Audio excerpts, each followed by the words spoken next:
오늘 우리에게 주신 하나님의 말씀은 구약성경 창세기 38장 29절 30절 말씀입니다. 그 손을 도로 들이며 그의 아우가 나오는지라 산파가 이르되 내가 어찌하여 터뜨리고 나오느냐 하였으므로 그 이름을 베레스라 불렀고 그의 형 곧 손에 홍셋이 있는 자가 뒤에 나오니 그의 이름을 세라라 불렀더라. 아멘. 성경을 읽다 보면 때때로 우리가 예상하지 못했던 이야기, 심지어는 성경에 기록되기에는 부끄럽고 낯설게 느껴지는 그런 이야기와 마주할 때가 있습니다. 오늘 우리가 함께 살펴볼 창세기 38장이 바로 그런 본문입니다. 시아버지와 며느리의 동침, 그로 인한 임신이라는 이 사건은 도덕적으로나 윤리적으로 우리에게 충격을 주는 이야기입니다. 그렇다면 하나님께서 왜 이런 이야기를 성경에 숨기지 않으시고 오히려 있는 그대로 기록하게 하셨을까요? 하나님께서는 이 사건을 통해 인간의 부족함과 연약함, 심지어 죄악까지도 사용하셔서 당신의 놀라운 구속사를 이루어 가신다는 그 사실을 우리에게 보여주시는 것입니다. 우리 인생 또한 마찬가지입니다. 우리의 삶에는 수많은 상처와 실수, 때로는 감추고 싶은 부끄러움이 있습니다. 그러나 하나님은 그것들을 무시하지 않으시고 오히려 그 모든 것을 당신의 은혜 안에서 새롭게 바꾸시고 사용하십니다. 오늘 말씀을 통해 다말과 유다의 사건 속에 담긴 하나님의 기쁜 뜻과 은혜를 함께 묵상하며 우리 역시 연약감 속에서도 하나님의 구속 역사에 쓰임받는 귀한 존재임을 다시 확인한 시간이 되기를 소망합니다. 우리는 지난주에 창세기 37장을 통하여 요셉이 형들에게 의해 애굽의 노예로 팔려가는 것을 보았습니다. 그런데 오늘 본문인 창세기 38장은 갑자기 시선을 돌려 요셉이 아닌 유다에 관한 이야기를 기록하고 있습니다. 얼핏 보기에는 다소 뜬금없는 전환처럼 보일 수 있습니다. 그러나 사실 창세기 37장은 단순히 요셉 이야기의 시작만이 아니라 야곱의 족보를 소개하는 장입니다. 창세기 37장 2절 말씀입니다. 야곱의 족보는 이러하니라. 요셉이 17세의 소년으로서 그의 형들과 함께 양을 칠 때 그의 아버지 아내들 비라와 실바의 아들들과 더불어 함께 있었더니 그가 그들의 잘못을 아버지에게 말하더라. 창세기 37장부터는 야곱의 족보 가운데 특별하게 중요한 인물인 요셉을 중심으로 이야기가 전개되고 있습니다. 실제로 창세기 마지막 장인 50장까지 요셉의 이야기가 이어집니다.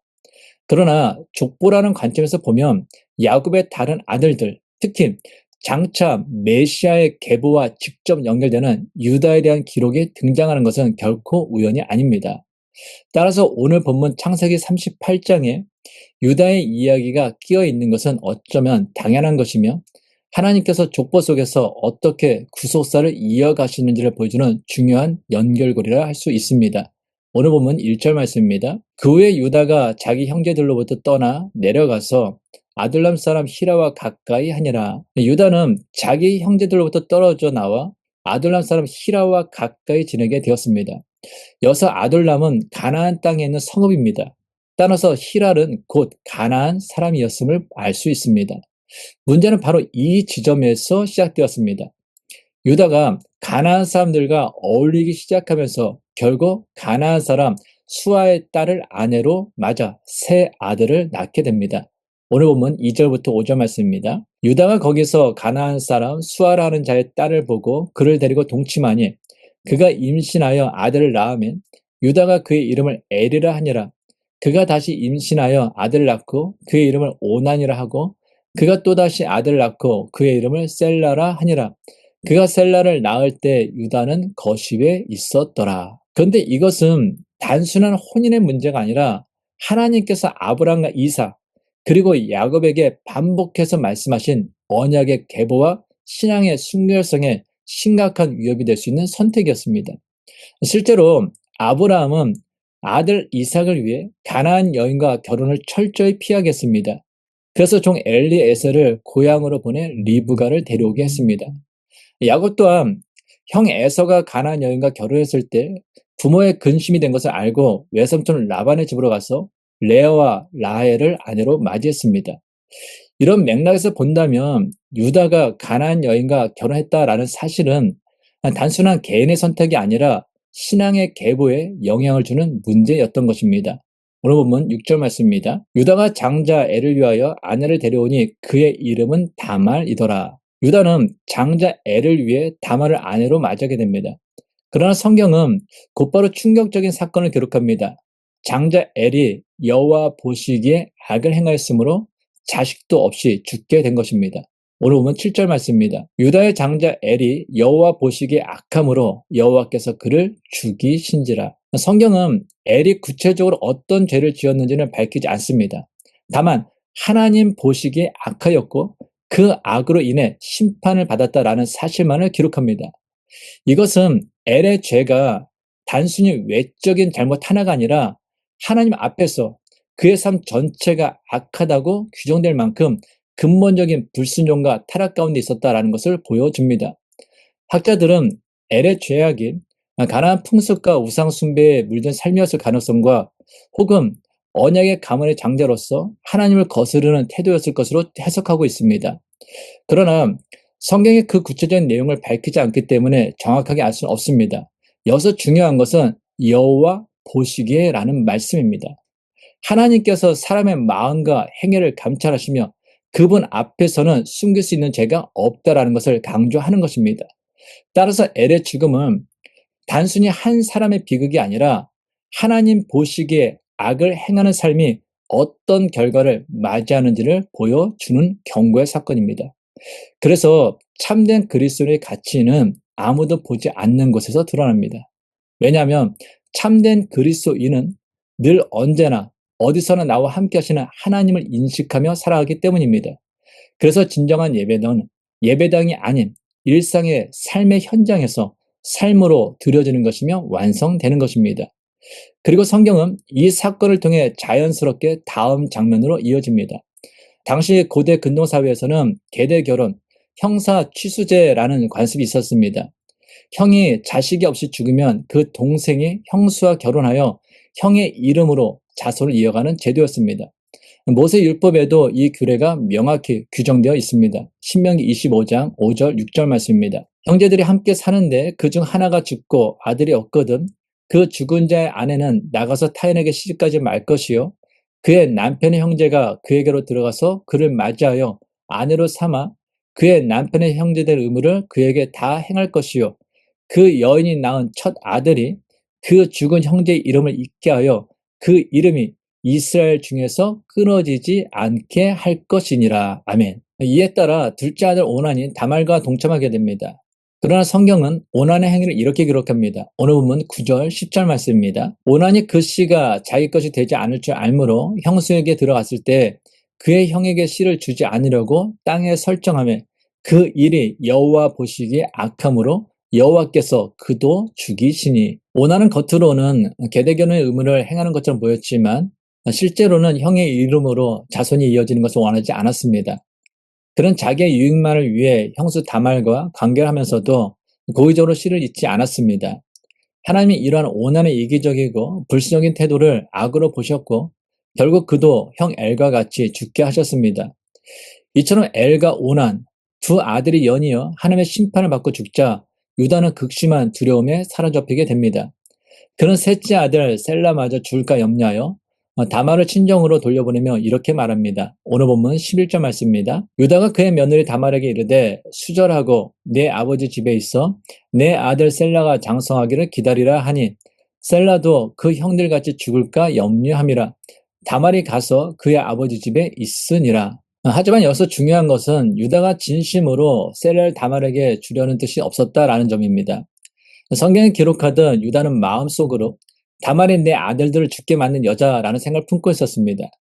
그래서 셀라가 크면 불러주겠다라고 약속했지만 사실상 거짓이었고 다말을 외롭게 친정으로 돌려보낸 것입니다. 얼마 후 유다의 아내 수아의 딸이 세상을 떠납니다.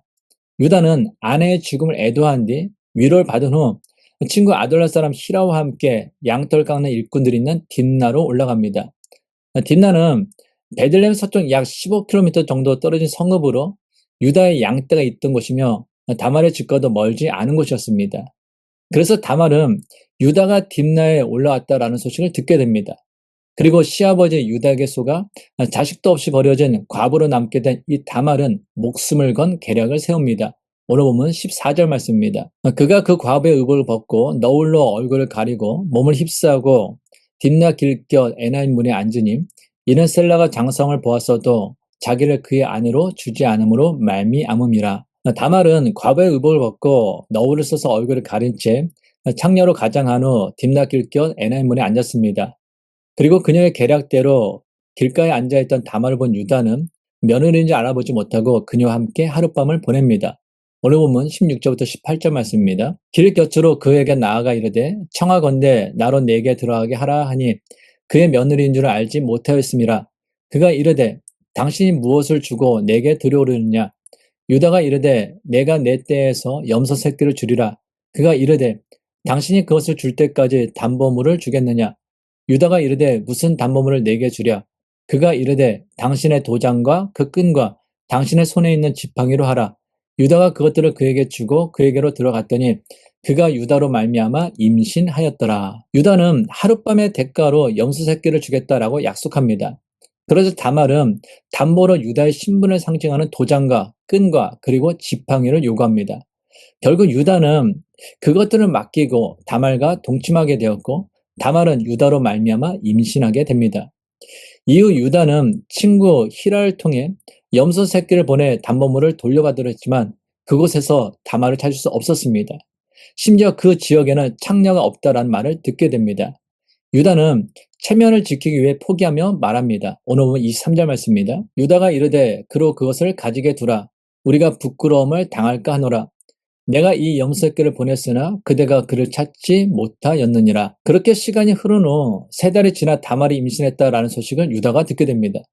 유다는 격분하여 다말을 끌어내 불사르라고 명합니다. 그러나 바로 이 순간 다말이 오랫동안 준비해온 계략의 클라이막스가 드러납니다. 오늘 보면 25절 말씀입니다. 여인이 끌려 나갈 때 사람을 보내어 시아버지에게 이르되 이 물건 임자로 말미암아 임신하였나이다.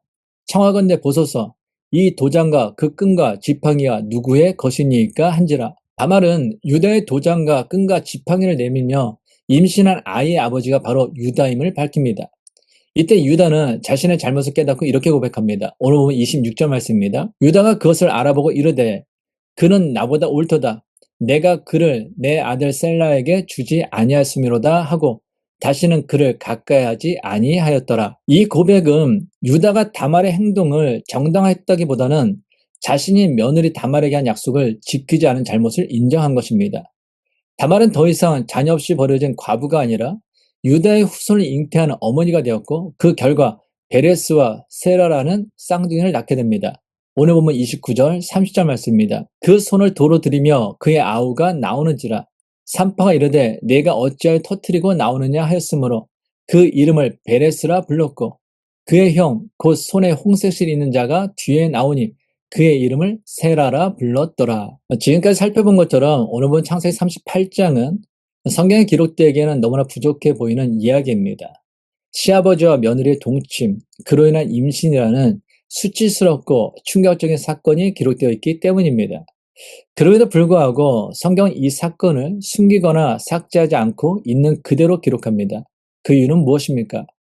그것은 우리의 형편이나 부족함, 어리석음, 심지어 죄악에도 불구하고 하나님께서는 여전히 우리를 택하시고 완전한 사랑과 놀라운 은혜를 베푸시는 분임을 보여주시기 위함입니다. 다말의 유다를 통해 낳은 쌍둥이 중 베레스는 다윗의 조상이 되었고 결국 그리스도의 계보에 오르게 됩니다. 마태복음 1장 1절부터 3절 말씀입니다. 아브라함과 다윗의 자손 예수 그리스도의 계보라. 아브라함이 이삭을 낳고 이삭은 야곱을 낳고 야곱은 유다와 그의 형제들을 낳고 유다는 다말에게서 베레스와 세라를 낳고 베레스는 헤스로를 낳고 헤스로는 람을 낳고 아멘. 사람들의 눈에는 다말이 시아버지를 속여 임신한 비윤리적이고 비도덕적인 여인으로 볼 수 있습니다. 그러나 사실 다말은 대를 이어야 한다라는 그 율법을 지키기 위해 목숨을 걸고 창녀로 변장해 시아버지 유다에게 접근한 것입니다. 신명기 25장 5절 6절 말씀 다시 읽습니다. 형제들이 함께 사는데 그중 하나가 죽고 아들이 없거든. 그 죽은 자의 아내는 나가서 타인에게 시집가지 말 것이요. 그의 남편의 형제가 그에게로 들어가서 그를 맞이하여 아내로 삼아 그의 남편의 형제된 의무를 그에게 다 행할 것이요. 그 여인이 낳은 첫 아들이 그 죽은 형제의 이름을 잊게 하여 그 이름이 이스라엘 중에서 끊어지지 않게 할 것이니라. 아멘. 앞에서 살펴본 것처럼 다말의 남편 엘은 아카의 하나님께 심판받아 죽었습니다. 둘째 오나는 계대 결혼의 책임을 거부하여 죽었습니다. 그리고 막내 셀라는 유다가 두려움에 빠져 다말에게 주지 않았습니다. 결국 다말이 남편의 대를 이을 방법은 오직 시아버지 유다를 통하는 길밖에 없었습니다. 그러나 그것은 며느리 입장에서는 상상할 수 없는 희생과 수치를 감수해야 하는 일이었습니다. 그럼에도 다말은 죽음을 각오하고 율법을 지키며 대를 이으려 했습니다. 다말은 남편을 잃고 자식도 없이 과부로 버려져 친정으로 쫓겨난 상처투성이의 여인이었습니다. 하루하루 막막하게 살아가던 여인이었습니다. 그러나 그는 율법대로 남편의 이름을 잊기 위해 목숨을 걸었고 하나님은 바로 그 다말을 메시아의 족보에 사용하신 것입니다. 우리는 흔히 예수 그리스도의 가문은 누구보다 고귀하고 거룩한 인물들로 채워졌을 것이라 생각합니다. 그러나 예수님의 족보에는 다말만이 아니라 라합, 룻, 밧세바와 같은 여인들이 함께 기록되어 있습니다. 그런데 이들이 누구입니까? 다말은 시아버지를 속여 동침한 여인입니다. 라합은 여리고 성의 기생입니다. 룻은 이방 모압 여인입니다.